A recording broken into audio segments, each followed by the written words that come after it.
Hello everyone, my name is Katie. I am the Introverted Reader, and as promised, this is going to be my review for Legend of Korra Season 1. I finished Season 1 just yesterday. I'm watching Season 2 at the moment.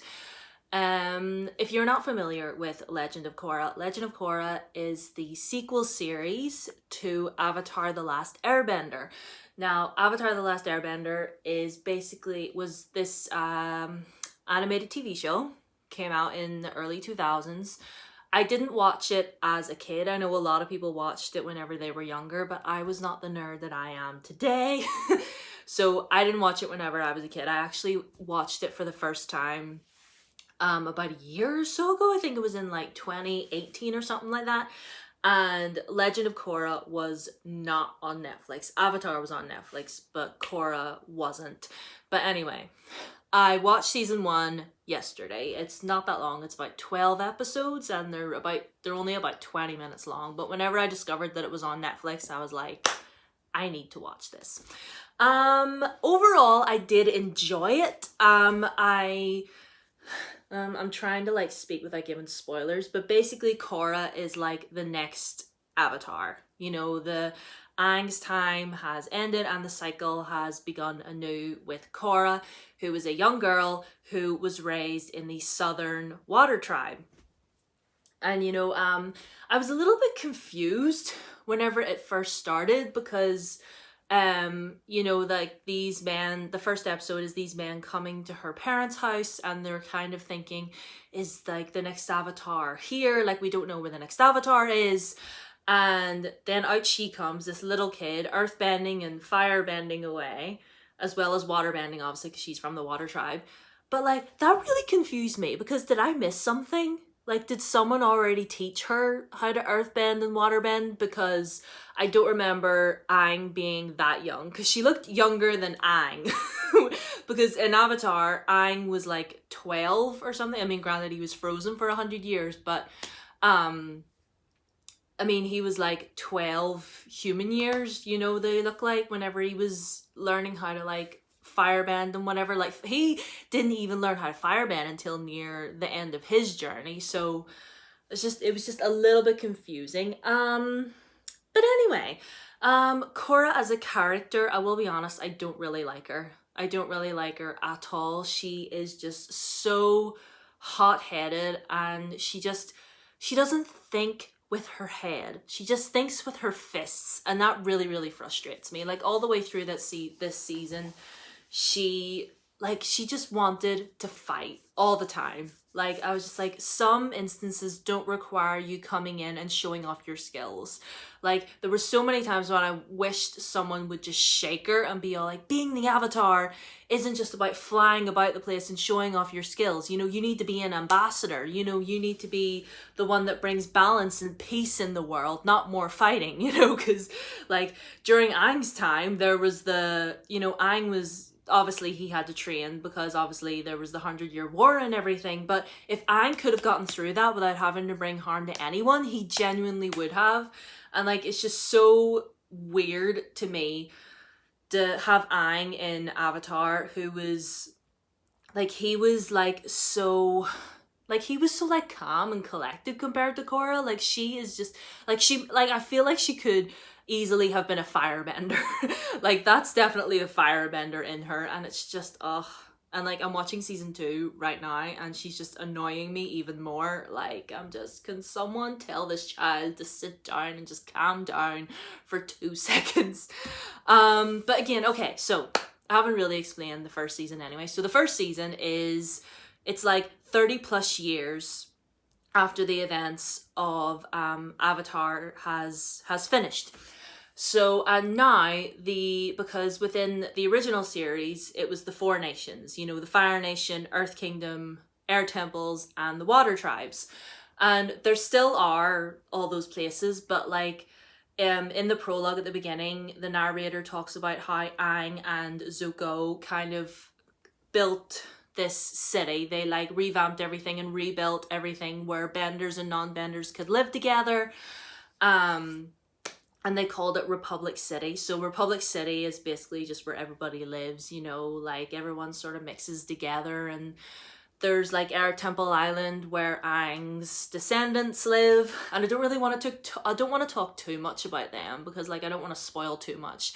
But basically everybody is sort of like living together in Republic City, and while that's all well and good, I remember watching this season and thinking I would so much rather be watching a season about Aang and Zuko building this place up and trying to put things back together after the 100-year war ended. Like that was kind of what was going through my mind, or like, because I've been reading the Avatar comics and I remember thinking like, oh, I would really love to see this like in TV show format. Like the comics are great. Like I love the comics, don't get me wrong. But at the same time, I was sitting thinking, oh, I would love if they had carried on and maybe like made like a fun little series about them kind of putting everything together and everything with Fire Lord Ozai and Azula. And I'm really, really trying not to spoil anything. But overall, Legend of Korra Season 1, it was good. I enjoyed it, because I really enjoyed seeing all like different benders being together, and technology has developed more, like they're driving cars and using proper boats with engines and stuff like that, and there's electricity, so it's definitely, the world has definitely modernized, which I really, really liked.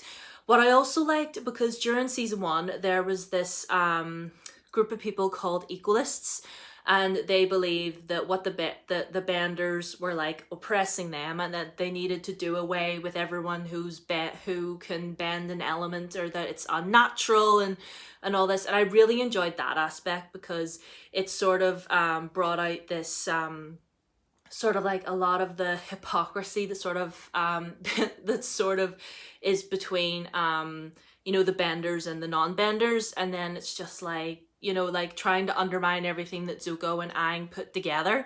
And speaking of Zuko, I know that Zuko was still alive. So why he no here? Why did he not show up and be all like, no, I built this city with my friend.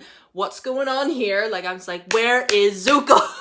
Zuko has not shown up. And like, and we did get a few flashbacks to when like all our crew were all grown up and successful with their jobs and everything, and I'm like, I kind of would have wanted more of that, you know, like them you know, putting the city together and growing up and starting their families and everything like that, because it's the children of our like old crew that are helping Korra. So obviously you need to watch Avatar: The Last Airbender before you watch Korra, because nothing will make sense. I like that aspect of the story, you know, seeing everybody, you know, all the kids like grown up and stuff. I do miss the old crew, I won't lie, when they talked about Sokka and Aang and everybody and Toph, and I was just like, is Kyoshi Island still there? Please tell me Kyoshi Island's still there. But overall, good season. I enjoyed the revolution part of it. I enjoyed seeing all the benders living together. I enjoyed the fact that like they kind of made it look like the way like Shanghai or Hong Kong, I'm not sure what city they based it on. I'm gonna guess maybe like Shanghai or Hong Kong, or even Beijing, I'm not entirely sure, but like correct me if I'm wrong in the comments. Like what's Republic City supposed to be modeled after, because it does look very familiar. What else did I like about it? I suppose I did enjoy the fact that the new avatar this time is a girl. I do appreciate that, because our last girl avatar was Kyoshi. I wouldn't have minded seeing a little bit more of her in Avatar, being fair, but like I'm still waiting on her TV show. But yeah, I enjoyed the fact that the Avatar this time is a girl. I enjoy the fact that the world has expanded. I enjoy the fact that the benders and non-benders are like living together within this huge city. I enjoy the fact that there are more airbenders, because obviously within Avatar, Aang was the last airbender, hence the title, but I'm really glad that obviously he grew up and had a family and whatnot, so there are more airbenders in the world, which is great, which means they have their air temple back, which means there's more cute little lemurs and sky bison. Like, I want a sky bison of my own. Let's just put it out there. I just want a sky bison of my own, because they're such sweet, cute, fluffy creatures. Again, but one thing, again, like I said, what I didn't like, I don't like Korra as a character. I just don't. Like, Homegirl is just always looking for a fight, and not every situation needs you to go in and start swinging your fists around. And I'm just constantly waiting for someone just like shake her or tie her up and put her away somewhere. Like, and it's just so mind-boggling to me, because like everything that she does, she just makes mistake after mistake. And I guess that's probably the point. Maybe the whole point is that we're not really supposed to like her, but I'm really hoping that as the show goes on, she gets knocked down a peg or two. Like, I really want to be here at the very end being like, I love Korra, she's my girl, like she did so good. And I'm really hoping for that moment, but like we shall see what happens at the end of season 2. If you want me to do more in-depth reviews for this show, maybe go into a little bit more spoilers, because I'm being very vague right now. So if you want spoilers in the next one, let me know. And yeah, that's really all I have to say. I think season 1 I would maybe give 3.5. I'll be the 3.5 because I enjoyed the revolution side of it, but at the same time, Korra as a character kind of let me down a little bit. And I kind of wanted a little bit more. I don't know, I just kept sitting there thinking, I want more of like how this city came about rather than having it just be there, do you know what I mean? So all in all, Legend of Korra season 1 gets a 3.5 from me. Let me know if you've watched it. Let me know if you watched the entire show. Does Korra finally see some sense? Because she's really annoying me right now. So yeah. Oh, and I like Mako and Bolin too. Mako and Bolin are great characters. And I like Asami. I'm not entirely sure about her. I'm keeping my eye on her, but I like her okay. And yes, thank you all so much for watching. Let me know what you think about Legend of Korra. Did you enjoy it? Are you the same as me? Would you have rather just another TV show based on the comics? Let me know. And yeah, I shall see you in my next video. Instagram, Twitter, down below as always. Feel free to subscribe if you haven't already. And yeah, I'll hopefully see you in my next video, which I'm hoping to film a video this weekend. So fingers and everything crossed, folks. Bye.